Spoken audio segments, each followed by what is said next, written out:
Doctor দেখিয়ে hospital থেকে বেরোলাম, ঘড়িতে প্রায় দুপুর 1টা বাজতে যায়। তো আজকে ছিল শনিবার, আজকে 3টে ডিপার্টমেন্টে দেখানো হলো।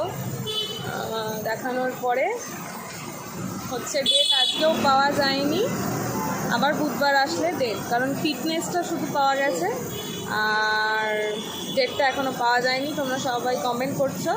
এই যে বড়মশাই কিন্তু ব্যথা হচ্ছে, বাইক চালালে অসুবিধা হচ্ছে, কিন্তু কী করবো, এভাবেই চলতে হবে। এখন খুব টালমাটাল অবস্থা চলছে বস, প্রচণ্ডই টালমাটাল অবস্থা। মানে একদিকে অফিস, একদিকে শরীর খারাপ, একদিকে হানিমানি, কোন দিকে দৌড়াবো ভগবানই জানে।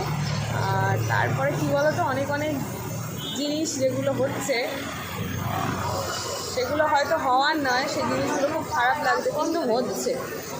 মানে যার জন্য করলে চুরি সেই বলে চোর, ব্যাপারটা এইরকম একটা। তো চলো পরে আবার কথা হবে।